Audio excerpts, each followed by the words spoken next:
notre Seigneur Jésus-Christ donne les CLS du royaume des cieux, Pierre. Mais, pour que l'homme entre dans le royaume des cieux, est-ce que l'on dirait que Pierre a dit, si tu crois en Jésus, et ensuite, pour entrer au royaume, est-ce vraiment suffisant? Non. Le Seigneur doit payer une TRS précieuse Ranon.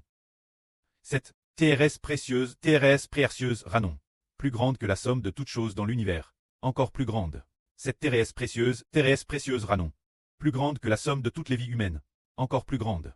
Cette précieuse Ranon, c'est que le Seigneur doit donner sa vie. Verser son sang et donner sa vie. Alors, après avoir sacrifié sa vie, le Seigneur offre sa vie Dieu. Offre son sang au pré-cleste. Ainsi, le Seigneur offre sa propre vie. Son prêt, se dire. Quand il offre notre prêt. Notre pré-cleste est tout fait dispo. Ce que tous ceux qui acceptent le Seigneur Jésus puissent entrer dans le royaume des cieux, car le Seigneur a dit donne le royaume des cieux au Seigneur. Le pré-cleste a dit donne le royaume des cieux au Seigneur, pour que tous ceux qui acceptent le salut du Seigneur puissent entrer dans le royaume des cieux. Car le pré-cleste a dit de la part du Seigneur Jésus. La TRS percieuse Ranon. Lisons cela. Ce moment-là, Pierre a reconnu que Jésus était le Seigneur. Le Seigneur a dit qu'il donnerait le royaume des cieux, en remettant les CLS, Pierre et puis, ce que Pierre lira, sera lu dans les cieux. Ce que Pierre lira, sera lu dans les cieux. Ce moment-là, le Seigneur a encore dit ceci. Il a dit, le Fils de l'homme doit beaucoup souffrir. Très rejet par les anciens les scribes, et persécuté par les principaux sacrificateurs, et très mi-mort, mais il ressuscitera le troisième jour. C'est la première fois que le Seigneur Jésus-Christ a prophétisé sa propre mort. Comment le Seigneur pouvait-il ce moment-là prophétiser qu'il serait mi-mort et qu'il ressusciterait le troisième jour? Ce moment-là, les disciples ne comprenaient pas non plus ce que c'était. Les disciples ne savaient pas que le Seigneur est venu dans le monde, précisément pour très crucifié pour les hommes, et expier leurs péchés. Ce moment-là, les disciples ne comprenaient pas, car le Seigneur ne le leur avait pas dit explicitement. Mais le Seigneur allait continuer les enseigner et leur permettrait de comprendre progressivement, au moment opportun, de comprendre pleinement. C'est le merveilleux enseignement du Seigneur Jésus-Christ. Ce moment-là, Pierre a repris le Seigneur en disant « Seigneur, que Dieu te préserve. Cela ne t'arrivera. Cette chose, jamais. Cela ne t'arrivera pas. Ce qui signifie, cette mort dont tu parles, ne t'arrivera pas. » Pierre aimait beaucoup le Seigneur. Il l'aimait, certes, mais Pierre ne savait pas que le Seigneur venait au monde, devait être mi-mort, afin que les hommes puissent entrer dans le royaume des cieux. Alors, le Seigneur réprimanda Pierre en disant « Satan, à rire de moi, tu es pour moi un obstacle, car tes pensées ne sont pas aux choses de Dieu, mais aux choses des hommes. » C'est-à-dire Pierre, qui fut ainsi réprimé par le Seigneur, parce que Pierre ne connaissait pas les choses de Dieu. Dieu veut donner aux hommes l'opportunité de retourner au royaume des cieux. Le pré-cleste Jova, afin que les hommes puissent recevoir le pardon de leurs PHS. Dieu a une raison de pardonner les PHS des hommes, de ne plus nous tenir rigueur de nos péchés. Alors, Dieu a fait donner la vie son Fils, pour que nous puissions entrer dans le royaume des cieux. C'est-à-dire que le Seigneur Jésus devait donner sa vie, pour que nos PHS soient pardonnés. Une fois les PHS pardonnent, le pré-cleste a une raison de nous laisser retourner au royaume des cieux. Et ce pardon des péchés s'obtient en acceptant Jésus.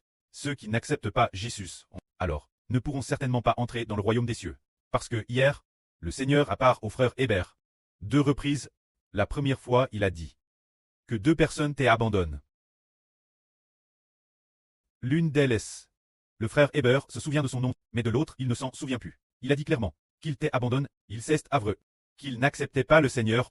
Ensuite, la deuxième fois, nouveau l'Esprit du Seigneur a dit encore une fois que si on ne marche pas selon la volonté du Seigneur, alors la vie ergeneur de beaucoup de personnes steindra prématurément. C'est-à-dire, selon la volonté du Seigneur, le Seigneur nous accorde une si grande miséricorde. La volonté du Seigneur est de bâtir Israël, de bâtir ensemble. Si l'on ne veut pas, et qu'on continue, non faire que sa tête, qu'on refuse, alors certainement, la vie spirituelle steindra prématurément. Alors, si la vie spirituelle s'in prématurément, son corps, bien est toujours vivant, mais il n'a plus de vie spirituelle. La vie de l'homme spirituel est morte. Alors cet homme et appelle un mort. Les morts doivent être jugs. Et le jugement signifie jet dans un tang de feu et de soufre. Les morts, cela veut dire ceux dont la vie spirituelle est morte. C'est cela qu'on appelle les morts. Il y a, dans l'Apocalypse, 2 livres. Le précleste Jova est assis sur son trône de gloire, et alors, il y a 2 livres, l'un d'eux est DJ ouvert, et l'autre s'appelle le livre de vie. Ce livre, qui est ouvert, enregistre précisément les péchés commis par les morts. Eh bien, il enregistre le fait que cette personne ne croit pas. Elle ne croit pas au Seigneur et n'accepte pas le Seigneur, et appelle un mort. Bien, les PHH qu'il a commis, les PHS commis, sont enregistrés dans le livre. Ce livre est ouvert, alors, chacun sera selon ce livre, ce qui y est écrit, juge. Ce livre enregistre les PHH commis par les hommes, mais il enregistre quel genre de personnes ayant commis des péchés. Ceux appellent mort. Les personnes appellent mort tous les PHS qu'elles ont commis. Toutes sortes de péchés, tous les péchés offensant Dieu, sont tous enregistrés dans ce volume. Mais si l'on croit au Seigneur, ce volume n'enregistrera plus les PHH qu'il a commis. Si l'on croit au Seigneur, les PHH qu'il a commis, ce contenu enregistre sera déchiré, crucifie, déchire, BRL au feu, et ne sera plus pris en compte. Parce que, il n'est plus un mort, il est un vivant. Ceux qui ne croient pas deviendront tous des morts. C'est pourquoi la Bible dit plusieurs reprises que les morts seront jugs. Les morts ici, ce sont les non-croyants. Et le Seigneur a dit hier, Hébert, si on ne marche pas selon la volonté du Seigneur, ceux qui marchent, alors, sa vie spirituelle va mourir prématurément. Ce qui signifie que nous avons déjà la vie spirituelle. Mais, si nous ne voulons pas obéir la volonté du Seigneur, et continuons d'en faire que notre tête, dans ce cas, le Seigneur le laissera mourir prématurément. La vie spirituelle, la vie et la mort sont prédestinées. Le Seigneur veut que notre vie spirituelle grandisse bien. Qu'elle grandisse en abondance, c'est aussi fixe par le Seigneur. Alors, chez quel genre de personnes le Seigneur veut-il que la nouvelle vie grandisse bien? C'est chez ceux qui obéissent sa volonté. Pour bâtir le royaume d'Israël, nous savons tous que chaque arbre a certains qui poussent vigoureusement, et d'autres arbres qui deviennent terrestres secs, voire meurent. Cela signifie donc que la vie de certaines personnes grandit terrestre bien, et la vie d'autres personnes ne grandit pas bien. Ceux qui grandissent très bien seront Madame Tabli comme reine, et ceux qui ne grandissent pas bien pourraient finalement se déchirer prématurément. C'est pour nous faire comprendre qu'il faut suivre la volonté du Seigneur. C'est le Seigneur Jésus qui nous fait entrer dans le royaume des cieux. C'est que l'homme croit en lui et obéit sa volonté. Il est assis, la droite du trône de Dieu, assis sur le trône de gloire, faisant continuellement en sorte que notre vie grandisse sans cesse. Oh, quel point notre vie grandit, c'est le Seigneur Christ. Sur le trône du royaume, la droite du trône du précleste Jéhovah, qui le détermine. Il dit, oh, cette personne, elle m'aime tellement, et aime aussi tellement mon fils, et aussi tellement aime mon précleste. Alors je vais faire en sorte que sa vie grandisse encore mieux. Le Seigneur regarde, ah, bien que cette personne croit en moi, elle a aussi reçu le Saint-Esprit, elle a aussi un peu de vie, mais elle ne veut pas suivre de PRS. Il y a encore beaucoup d'épines et de mauvaises herbes. Dans son cœur, elle aime encore ce monde. Dans son cœur, il y a encore toutes sortes de refus. Alors, elle est comme une semence plante parmi l'épine. Alors sa vie disparaît, parce qu'elle ne m'aime pas. Elle n'a pas tout son cœur. Pour m'aimer, elle a aussi aime beaucoup d'autres choses. Ainsi, une telle personne, sa vie spirituelle, le Seigneur dit, meurt prématurément. Alors nous comprenons que notre vie est contenue dans le Seigneur, cache dans le Seigneur Christ. Envers notre Seigneur, il faut obéir et craindre. Obéir et craindre, et l'aimer de toute notre vie. Or, le Seigneur est miséricordieux. Il aura sûrement pitié de nous. Il nous aime. Il aura sûrement pitié de nous. Qui aime-t-il? Ceux qui obéissent, tout comme hier, quand le frère Heber est arrivé la villa, pour rencontrer les frères et sœurs, il a découvert que les frères et sœurs, beaucoup d'entre eux avaient grandi. Pas mal. Il a vu que tous, absolument tous, avaient pratiquement tous grandi. Un groupe de frères et sœurs, waouh, leur vie a comment grandir. Et un groupe de sœurs, ah, comment des sœurs si ordinaires ont pu si bien grandir dans leur vie. Parce que, elles ont une caractéristique. Ne pas soigner juste la mort, suivre de TRS-PRS, c'est peu importe comment le précleste les faonnes, elles le veulent bien. Peu importe comment les frères et sœurs les faonnes, elles le veulent bien, juste pour obtenir la croissance de la vie accordée par le Seigneur Christ. Alors elles sont bénies. Le Seigneur dit, selon la volonté du Seigneur, la vie pourra durer éternellement. Notre vie spirituelle, c'est par le Seigneur, qui nous fait obtenir une si grande bénédiction. Quel point notre vie grandit, tout est déterminé par le Seigneur. Nous devons craindre le Seigneur et le suivre de PRS. Pourquoi cela? C'est lui qui le décide. Pourquoi dis-tu que notre vie, la vie spirituelle, est entièrement décide par le Seigneur? S'éloigner du Seigneur, si nous nous loignons du Seigneur, si nous abandonnons un peu le Seigneur, ou si nous nous loignons un peu de lui, est-ce que cela fonctionne? Non, ce n'est pas possible. Car la vie éternelle, Dieu, le prêt la donne au Seigneur. Le prêt éternel a donne la vie éternelle. Son Fils, donne la vie au prêt. Et le prêt obtient le Fils, et obtient toutes choses. Il obtient le Fils, et toutes choses sont dans le Fils. Alors le Fils obéit au prêt. Et le prêt met la vie éternelle dans le Seigneur. Ainsi, celui qui le Seigneur veut faire grandir sa vie jusqu'à un certain point. Tout cela est entièrement décidé par le Seigneur. Il a DJ le contrôle sur la mort et le jour des morts. Ainsi, nous comprenons qu'il faut aimer le Seigneur de près.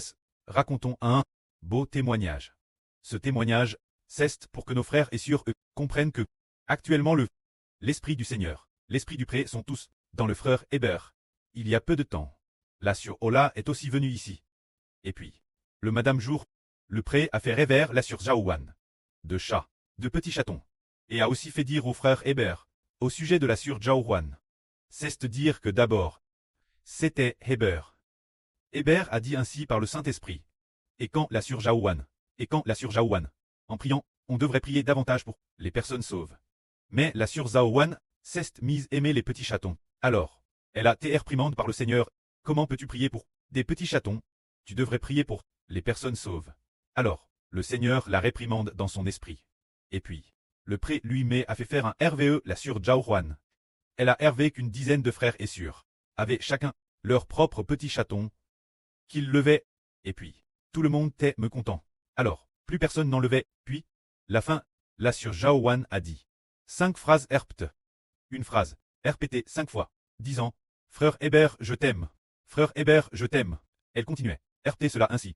Tout en parlant, elle cesse herveille. Cela signifie que le Seigneur habite digé dans le frère Hébert. L'Esprit du Seigneur, l'Esprit du Précleste, est tout entier dans le frère Hébert. Se dire que le Seigneur a dit, selon la volonté du Précleste, selon la volonté du Seigneur Jésus-Christ, marcher dans la vie spirituelle, pour ne pas prier mi-chemin, ce qui signifie, selon la volonté du Seigneur, c'est d'obéir au frère Hébert, pour bâtir ensemble Israël, l'avenir le Seigneur sur le trône. Le fils du Précleste, le prêtre du frère Hébert, assis sur le trône de gloire. Alors selon cette personne est venue bâtir avec moi le royaume de mon fils, cette personne elle aussi.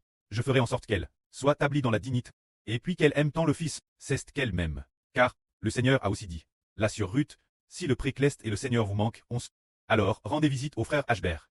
Car voir le frère Hébert, c'est voir le Précleste, et voir aussi le Seigneur. Comment cela se fait-il? L'apparence est clairement l'apparence du frère Hébert. Comment se fait-il qu'en voyant le frère Hébert, on voit le Précleste et le Seigneur? C'est l'esprit du Précleste et du Seigneur, qui est dans le frère Hébert. C'est pourquoi, entendre la voix du frère Hébert. Voir le frère Hébert, c'est tout comme voir le Précleste, ainsi, c'est aussi comme voir le Seigneur, ainsi, ceux qui bâtissent ensemble seront bénis. Alors, plus tard, nous avons compris, Ken Ralit. Le cure entier doit marcher ensemble. Ainsi, ils sont établis dans la noblesse. C'est ce que le Seigneur Jésus a dit. Le royaume des cieux s'obtient en croyant au Seigneur. Mais, le Seigneur doit donner sa vie. Plus tard, le frère Hébert a aussi donné sa vie, afin que les gens puissent entrer pleinement dans le royaume des cieux. Obtenir un tiers de l'humanité. Que la gloire soit rendue au prêtre et au Seigneur. Amen.